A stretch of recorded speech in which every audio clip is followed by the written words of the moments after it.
بسم الله الرحمن الرحيم. أعوذ بالله من الشيطان الرجيم. بسم الله الرحمن الرحيم.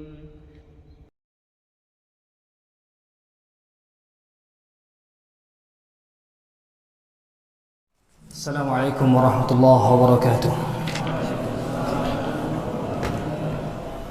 إن الحمد لله نحمده تعالى ونستعينه ونستغفره ونستهدي ونتوب إليه ونعوذ بالله من شرور أنفسنا ومن سيئات أعمالنا. من يهده الله فلا مضل له ومن يضلل فلا هادي له. أشهد أن لا إله إلا الله وحده لا شريك له وأشهد أن محمدا عبده ورسوله وصفيه وخليله وخيرته من خلقه وحبيبه. بلغ الرسالة وأدى الأمانة ونصح الأمة فكشف الله تعالى به الغمة وجاهد في سبيل ربه حق الجهاد حتى أتاه من ربه اليقين وترك أمته على المهجة البيضاء ليلها كنهارها لا يزيغ عنها إلا هالك.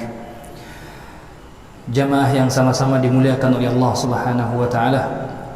Sebelum kita masuk pada sedikit pembahasan di kuliah malam Jumat ini,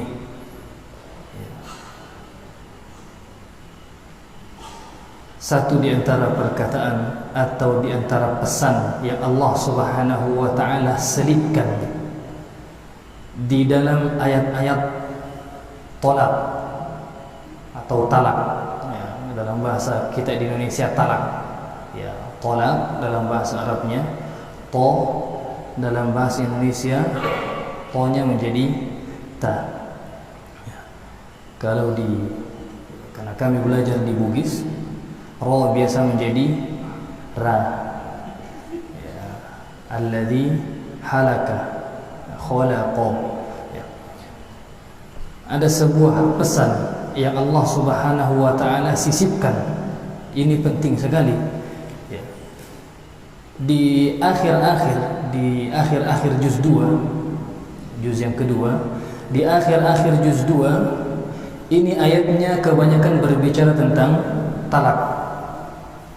Bagi para penghafal Al-Quran, di antara ayat-ayat yang agak sulit bagi mereka adalah ayat-ayat talak.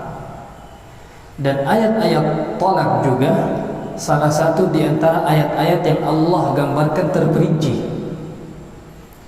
Di dalam Al-Quran ada hal-hal yang tidak terperinci, nanti perinciannya di dalam hadis. Namun ada juga yang terperinci.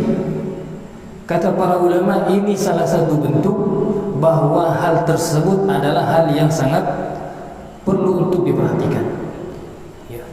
Misalnya ketika ayat-ayat talak, seorang suami mentalak istrinya, ada terjadi perceraian, masih talak 1, talak 2, bain, sughra, kubra dan lain sebagainya, Allah memberikan sebuah jalan keluar. Apa ayatnya? Wa in talaqtumuhunna min qabli an tamassuhunna. Di akhir ayat apa kata Allah? Wala tansawul fadla bainakum. Wala tansawul fadla bainakum. Wahai suami, wahai istri, ya. Ketika seorang suami sudah begitu marah, dan ini silakan kita praktekkan.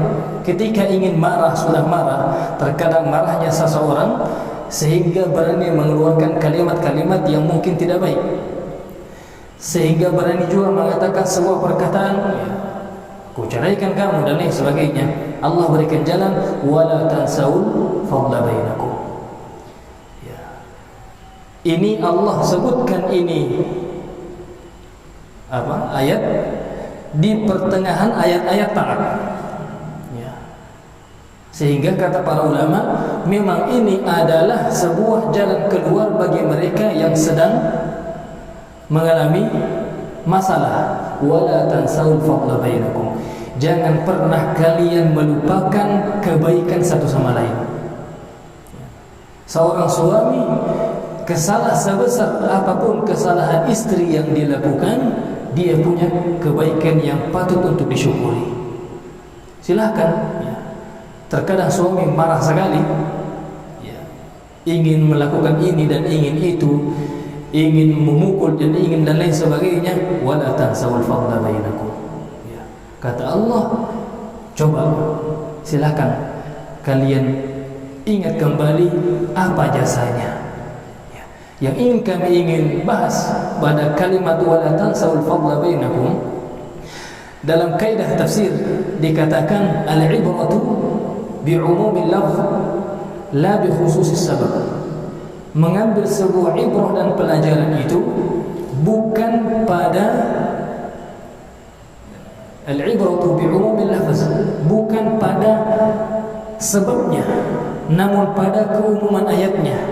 Ayat ini memang berada dan berbicara tentang talak, tapi kita ambil kalimatnya wala tansawul fadla bainakum, jangan pernah melupakan jasa-jasa di antara kalian ya.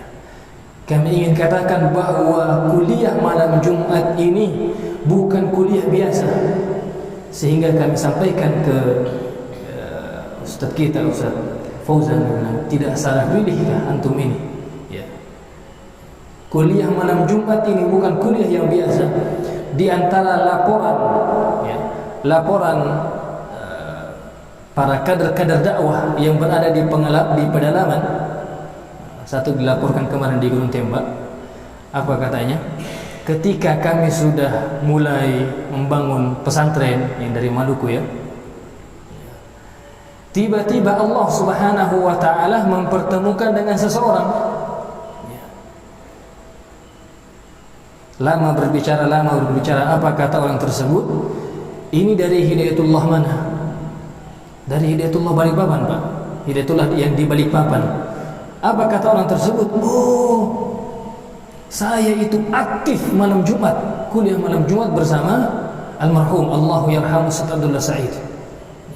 Dikarenakan hal itu, teringatlah dia dengan masa-masa bersama Allahu yarham. Apa kata Ustaz Sulaiman ya, yang mengisahkan ini? Apa kata beliau? Aman ikan ya.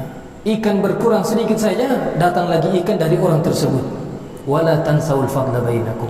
Ada kebaikan-kebaikan, peninggalan-peninggalan guru-guru kita, orang-orang tua kita yang tidak boleh untuk kita lupakan.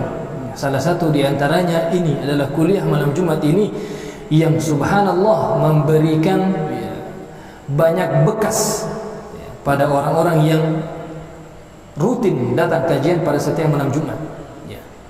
Misalnya di Manggar ada seorang saudagar ikan yang dikenal sekali ya, sampai masjidnya dinamakan dengan namanya, Haji Tahir ya. Masjid At-Tahiriyah ya. Masjid At-Tahiriyah. Kami imam salat tarawih ya. Sebelum imam apa kata beliau mendatangi di sini, karena jamaahnya masih banyak mungkin orang yang belum menikmati panjangnya bacaan, ya sedang-sedang saja ya, yang sedang-sedang saja, jangan terlalu cepat juga, jangan terlalu lambat juga ya. Sehingga dikatakan minimal ruku itu membaca Subhana Rabbiyal Azim itu 9 kali, 9 kali, dan itu tergolong lama ya, tergolong lama ya. Kata beliau, saya jalan di masanya Allahu yarham, saya jalan dari Gunung Guntur kalau tidak salah ya, jalan kaki menuju ke tempat ini untuk qiyamul lail, untuk mengikuti kajian di malam Jumat. Sekali lagi, wala tansawul fadla bainakum ya, kita selalu mengingat kebaikan-kebaikan yang ada. Nah, di antara kajian kita jamaah yang sama-sama dimuliakan oleh Allah Subhanahu wa taala ya, kami mencoba ketika diberikan, katakan nanti antum mengisi seperti ini kuliah di malam Jumat, bahwa kuliah malam Jumat ini bukan kuliah yang biasa-biasa saja. Bisa dikata oleh para kader adalah kuliah yang sangat ditunggu-tunggu ya, ditunggu-tunggu sekali. Ada spirit baru ya. Mohon maaf, misalnya ada tanda kutip, Bapak pimpinan sering mengatakan, Bapak pimpinan umum, semoga Allah Subhanahu wa taala memberikan kesehatan kepada beliau, mengatakan ada lagi wahyu baru, ya, atau ada lagi semangat baru, ada semangat baru. Dan ini benar, ya, yang beliau sampaikan dari bentuk perenungan beliau terhadap surat Al-Alaq, Al-Qalam, Al-Muzammil, Muddathir, kemudian surat Al-Fatihah yang disampaikan dalam bentuk semangat, dalam bentuk perenungan. Dan ini tidak mudah, dan ini tidak mudah. Kata Ustaz Hashim, pendiri Hidayatullah, kata beliau, saya belum mendapatkan orang yang mampu menyampaikan sebagaimana beliau dengan semangat. Tidak ada orang yang mendengarkan beliau kecuali pasti akan terpikat hatinya. Tidak ada orang yang mendengarkan beliau kecuali akan terpikat hatinya. Padahal beliau siapa? Mau dikatakan lulusan S2, S3? Tidak. Tapi inilah Al-Quran jamaah yang sama-sama dimuliakan, yang berada di masjid ini dan yang berada di rumah yang menyaksikan channel Dakwah Center. Kami mencoba mengambil aqwal, perkataan-perkataan para ulama atau bentuk perenungan-perenungan para ulama yang mereka sebutkan berkenaan dengan surat Al-Alaq. Kenapa? Karena untuk menyampaikan kajian sebagaimana yang disampaikan oleh Allahu yarham Ustaz Abdullah Said, Allah yarhamuhu rahmatan wasi'ah, jauh sekali, jauh sekali. Inna sanulqi 'alaika qawlan thaqila. Itu adalah bentuk perenungan. Kami ketika di Madinah Al-Munawwarah sering merenungkan dan sering bertanya ke sana dan kemari, ke syekh ini dan ke syekh itu. Artinya di awal kami mengatakan ini apa? Mohon maaf, sistematika, apalah namanya dan lain sebagainya. Namun subhanallah, dan ini bentuk bukan akhir, namun semakin banyak kami membuka ini, buka perkataan para ulama, buka kitab yang bisa kami baca, bertanya ke syekh ini dan ke syekh itu, pada akhirnya kami hanya bisa mengatakan, wa ma utitum minal ilmi illa qalila. Yang engkau dapatkan, yang kita punya dari ilmu ini masih sedikit sekali. Dan yang kedua, Ustaz Abdullah Said, Allahu yarham, tidak mengada-ngada. Tidak mengada-ngada. Banyak di antara perkataan-perkataan beliau yang sebagai sebuah narasi yang hebat sekali, yang narasi sebagai sebuah sihir. Dalam sebuah hadis dikatakan inna minal bayani la sihra. Jadi ada orang ketika dia berbicara, tata cara menyampaikannya dan apa yang disampaikan itu bisa menjadi sihir, bisa menyihir orang. Orang yang tadinya tidak biasa-biasa saja hidupnya, ketika mendengarkan orang tersebut berbicara, bisa jadi perkataan tersebut menjadi sihir bagi dia. Inna minal bayani la sihra, dalam sebuah hadis. Al-Ustaz Abdullah Said, kami ingin katakan dalam mimbar mulia ini, memiliki perenungan yang panjang sekali. Dan salah satu bentuk perenungan yang hebat bagi kami, yang emas, itulah sistematika wahyu. Sebuah pola dakwah, sistematika dakwah. Ketika ada yang mengatakan, kami pernah mendengarkan, kami sampaikan, kenapa ada begitu? Bukankah yang pertama kali turun itu alhamdulillahirabbil alamin, Al-Fatihah? La, ada syekh yang satu, yang pertama turun itu Al-Muddathir. Oh tidak, yang pertama turun Al-Alaq, kemudian Al-Muddathir, kemudian Al-Muzammil. Kita katakan bahwa untuk masalah urutan turun ini tidak ada kesepakatan. Tidak ada kesepakatan. Dan yang dikatakan oleh Al-Alaq, Al-Qalam, Muzammil, Muddathir, kemudian Al-Fatihah, qala bihi ba'dul ulama. Itu adalah pendapat sebagian ulama, dan yang mengatakan Al-Fatihah turun pertama kali itu juga pendapat sebagian ulama, dan yang mengatakan Al-Muddathir yang kedua turun itu juga pendapat sebagian ulama. Mari kita sama-sama menerima perbedaan yang ada. Sebagaimana dalam mazhab juga ada perbedaan, seperti itu juga dalam masalah seperti ini. Kami hanya ingin katakan, sebagian orang melihat langsung ke sisi kurangnya. Kenapa ada lagi manhaj baru? Kenapa ada lagi manhaj baru? Yang ada adalah manhaj Ahlus Sunnah wal Jamaah. Ini bukan manhaj yang baru yang ingin menandingi manhajnya Ahlus Sunnah wal Jamaah. Inilah manhajnya Ahlus Sunnah wal Jamaah. Silahkan mari kita buka kitab-kitab para ulama. Buka kitab-kitab para ulama, kita akan dapatkan sejalan dengan apa yang beliau katakan. Kalaupun ada kekurangan, orang mana yang tidak memiliki kekurangan? Kecuali Rasulullah alaihi salatu wassalam. Sekali lagi, ini adalah bentuk wala tansawul fadla bainakum. Jangan kita melupakan, jangan lupa mendoakan, jangan melupakan karya-karya guru-guru kita. Kalaupun di sana ada kekurangan, maka semua orang memiliki kekurangan. Jamaah kuliah malam Jumat yang sama-sama dimuliakan oleh Allah Subhanahu wa taala. Contoh misalnya saja, dikatakan Ibnu Taimiyah mengatakan berkenaan dengan surah ini, surah Al-Alaq. Ibnu Taimiyah pernah mengatakan innaha wa amsaluha min as-suwar allati fiha al-ajaib. وذلك لما جاء فيها من التأسيس الافتتاحية تلك الرسالة العظيمة. Salah satu di antaranya surat Al-Alaq ini adalah surat-surat yang ajaib, menakjubkan. Mengapa misalnya? Mengapa di sini disebutkan Bismi Rabbik? Kenapa bukan Bismillah? Yang menikmati bahasa Arab akan sangat menikmati maknanya. Kenapa bukan Bismillah? Iqra bismillahilladzi khalaq. Tidak ada masalah. Kenapa Bismi Rabbik? Ini pelajaran bagi para dai. Kenapa Bismi Rabbik? Dikatakan misalnya karena Al-Alaq ini turun di kota Makkah. Orang Makkah ketika itu adalah orang yang mengingkari keutuhanan Allah Subhanahu wa taala.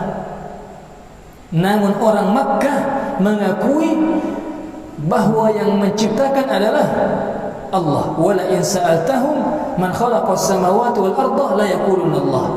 Sehingga dikatakan pendekatan yang diberikan adalah pendekatan dari sisi rububiyah. Dan banyak lagi kata Syekh Muhammad Al-Amin Asy-Syanqiti rahimahullahu taala, وقد كتب فيها شيخ الإسلام ابن تيمية بأسلوبه 220 صفحة متتالية. Hanya untuk berbicara tentang surat Al-Alaq ini, Ibnu Taimiyah rahimahullahu taala menuliskan 220 lembar safhah halaman. Menuliskan saking banyaknya kepelajaran, saking banyaknya ta'sisu ar-risalah. Ta'sis, asas, pondasi. Jamaah yang sama-sama dimuliakan oleh Allah Subhanahu wa taala, kita masuk sedikit. Kalau Ustaz Anwari Hambali hafizahullah taala ketika menyampaikan daurah marhala ula, kami ingat daurah marhala ula di Gunung Tembak, sebelum memulai beliau mengatakan, sebelum kita mulai mari kita mengingat, bagi yang mengingat wajah Allahyarham diingat beliau. Dan mari kita doakan beliau, semoga kita mendapatkan keberkahan dari ilmunya. Ini kata beliau, subhanallah. Jamaah yang sama-sama dimuliakan oleh Allah Subhanahu wa taala. Yang pertama, Iqra bismi rabbikal ladzi khalaq.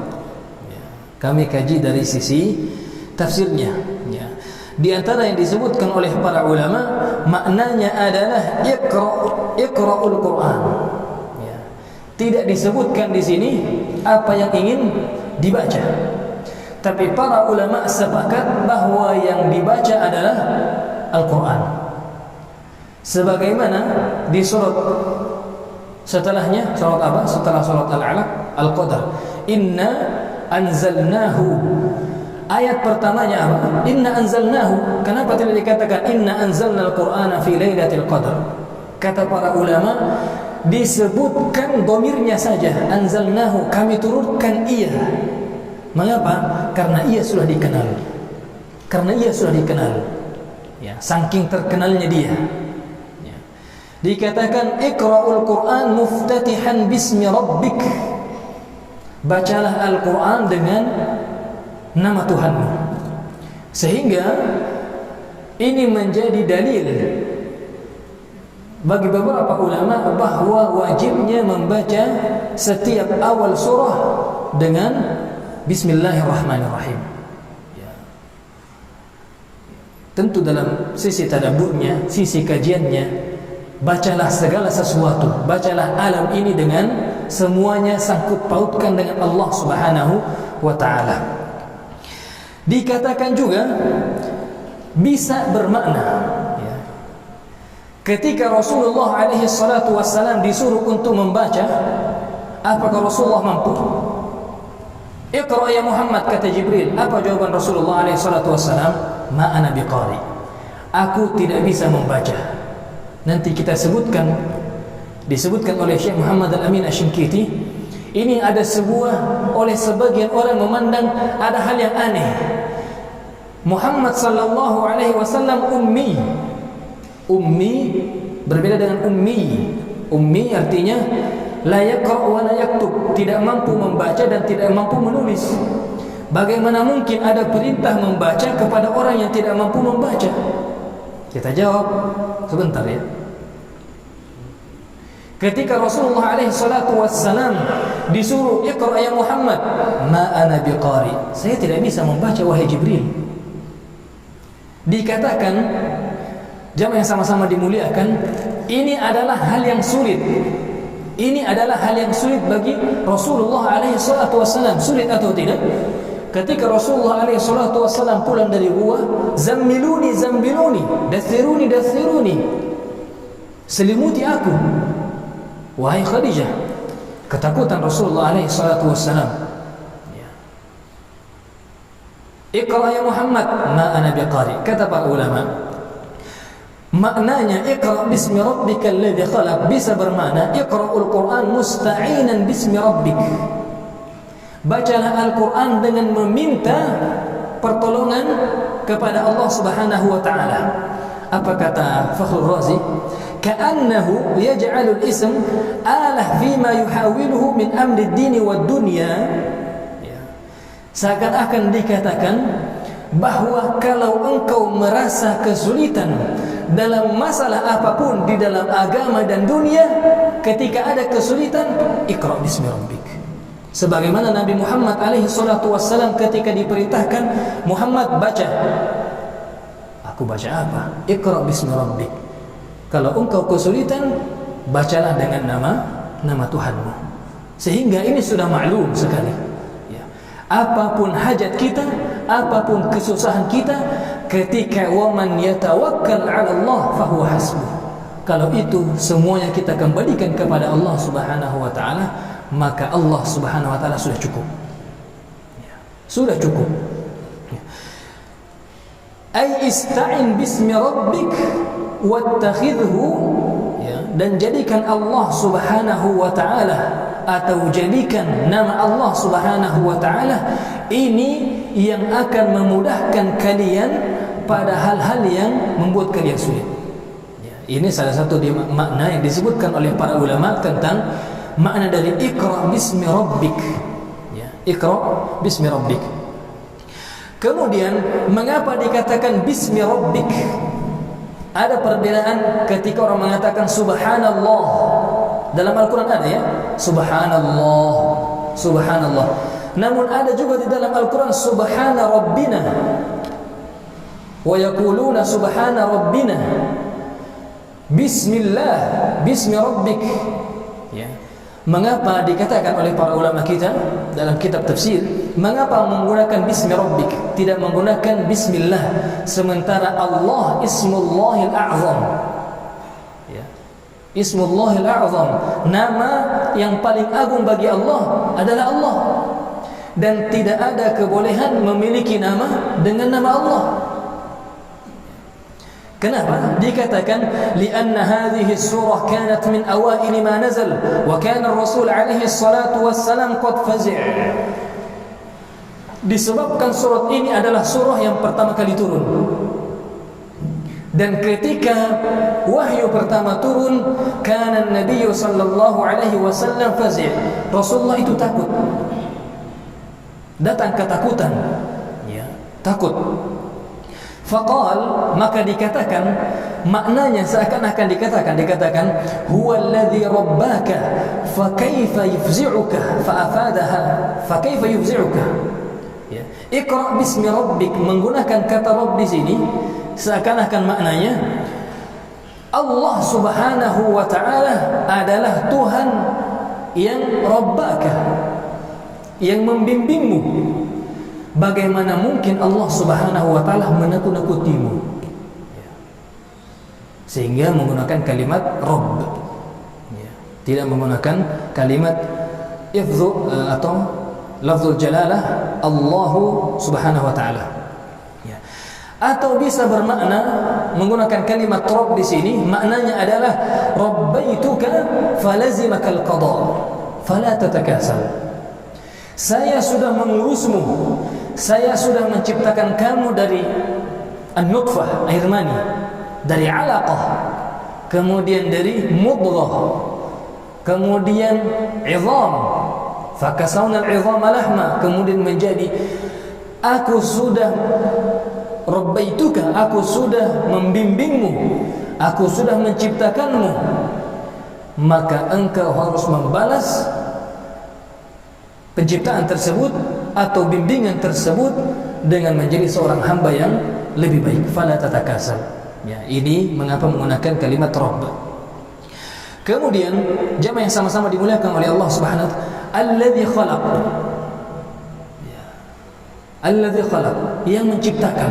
Apa yang diciptakan? Alladzi khalaq. Ini kalau kita yang belajar bahasa Arab tentu paham, ya, paham dengan nikmat. Tapi dikatakan Iqra bismi rabbikal ladzi khalaq. Setelahnya khalaqal insana min 'alaq. Kenapa diulangi lagi khalaq? Bismi rabbikal ladzi khalaq. Dikatakan mengapa tidak disebutkan maf'ulnya atau apa yang diciptakan? Salah satu di antara maknanya adalah annahu alladhi hasala minhu al-khalq wasta'thara bihi la khaliq siwahu. Ini menandakan bahwa memang tidak ada yang mampu mencipta selain Allah Subhanahu wa taala. Atau bisa jadi maf'ulnya mahdzuf, yang diciptakan itu tidak terbaca ayatnya atau dihapuskan ayatnya. Bisa bermakna Iqra bismi rabbikal ladzi khalaqa kulla syai', yang menciptakan segala sesuatu. Dan ini yang disebutkan juga oleh para mufassir. Ya. Atau bisa menjadi Iqra bismi rabbikal ladzi khalaq. Tidak bisa berhenti dengan ayat ini. Artinya ayat ini belum jelas. Maka ayat yang belum jelas tersebut dijelaskan dengan ayat yang selanjutnya, khalaqal insana min 'alaq. Apakah ada ayat seperti itu? Contoh, fatalaqa Adamu min rabbih kalimatin fataba alaihi. Ada sebuah kalimat yang dibaca oleh Adam, gara-gara kalimat tersebut Allah Subhanahu wa taala menerima taubatnya. Sekarang kita tidak tahu apa kalimat tersebut. Maka kalimat tersebut dijelaskan oleh Allah di ayat yang lain. Apa ayatnya? Qala rabbana zalamna anfusana wa illam taghfir lana wa tarhamna lanakunanna minal khasirin. Ini disebut dengan tafsir Quran bil Quran, ya. Ayat satu menjelaskan ayat yang satu, ya. Kemudian jamaah yang sama-sama dimuliakan oleh Allah Subhanahu wa taala, khalaqal insana min 'alaq. Ya. Apakah manusia prosesnya langsung dari 'alaq? Alaq segumpal darah merah, ya. Darah merah yang menempel, alaq. Alaq dalam bahasa Arab allaqa yu'alliqu, menggantung, nempel pada rahim. Apakah itu sumbernya? Dan sementara ini ayat yang pertama kali turun. Adam tercipta dari turab, tanah. Kemudian Allah sebutkan dalam ayat lain, disebutkan dengan dari mana? Nutfah, air mani. Mengapa dimulai dengan alaq? Mengapa dimulai dengan alaq? Dikatakan bahwa kalau sudah alaq, maka itu adalah proses yang pasti menjadi seorang manusia dari alaq. Kalau air mani, dikatakan misalnya oleh Syekh Muhammad Al-Amin Asy-Syinkiti, air mani ini tidak semua air mani yang keluar itu jadi manusia. Iya atau tidak? Tidak semua air mani yang keluar itu menjadi manusia.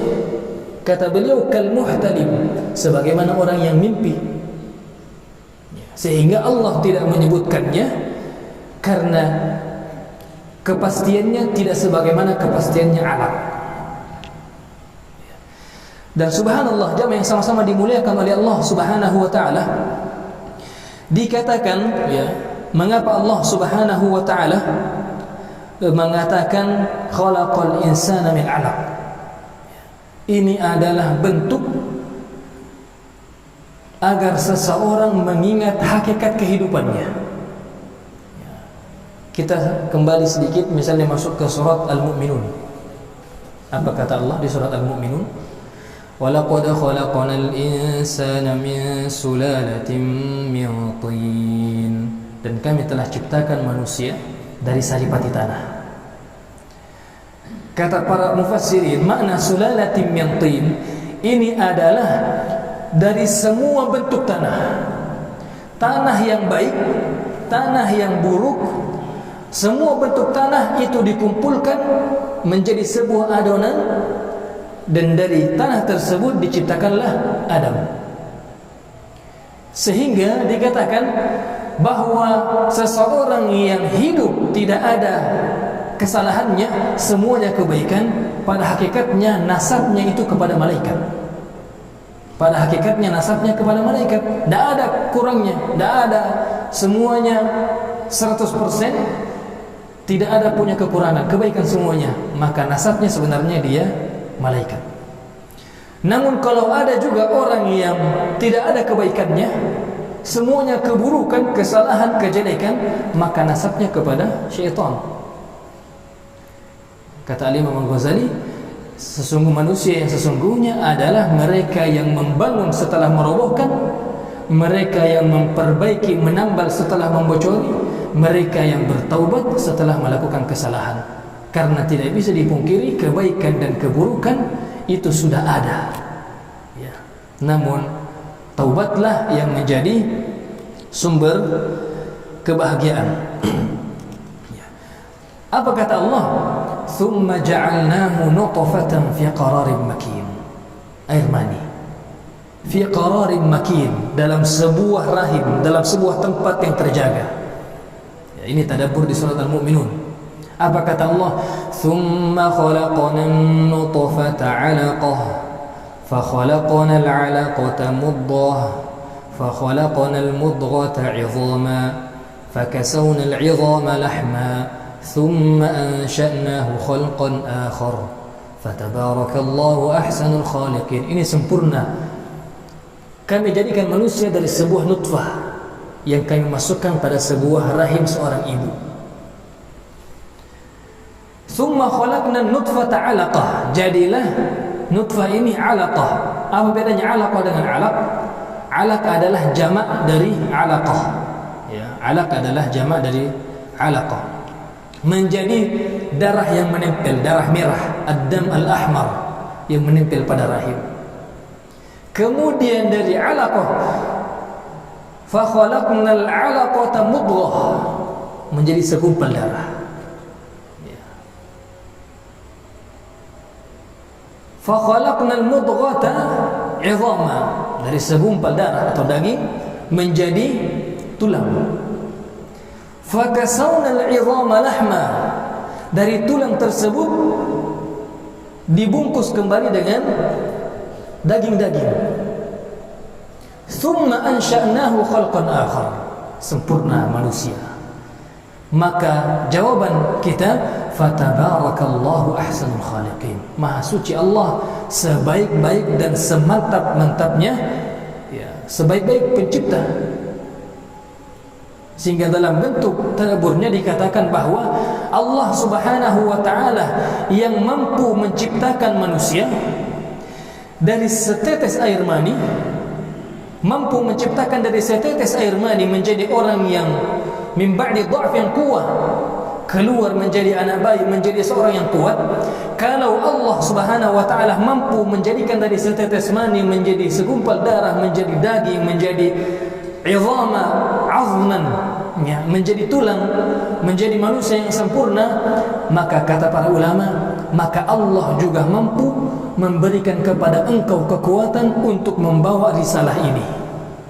Ini kata para mufassirin, ya. Tapi subhanallah, ada bentuk tadaburnya jamaah yang sama-sama dimuliakan oleh Allah Subhanahu wa ta'ala. Fatabarakallahu ahsanul khaliqin. Setelah Allah gambarkan perjalanannya manusia, wahai manusia, ingat kamu tercipta dari perjalananmu, ya. Kalau kita ketahui perjalanannya kupu-kupu, ya. Manusia perjalananmu dari air yang hina, air mani. Dari air mani menjadi alaq, ya. Dari alaqah menjadi mudghah, menjadi izam, tulang. Kemudian dibungkus kembali dengan lahman. Thumma ansha'nahu khalqan akhar fatabarakallahu ahsanul khaliqin. Dalam ayat itu apa ayat selanjutnya?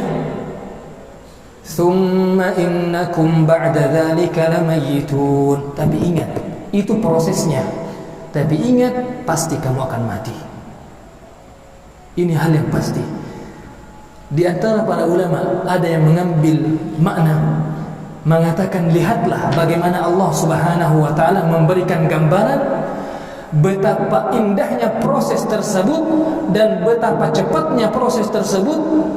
Allah Subhanahu wa ta'ala setelah mengatakan fatabarakallahu ahsanul khaliqin, tidak dikatakan setelah itu kamu hidup, kemudian menikmati hidup, engkau menikah, engkau punya anak, kemudian engkau beli mobil, engkau punya motor dan lain sebagainya. Tidak. Tsumma innakum ba'da dzalika lamayitun.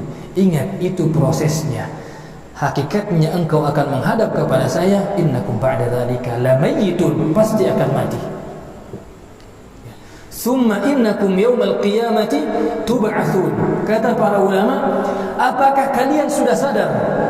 Apakah sudah sadar dengan proses penciptaan?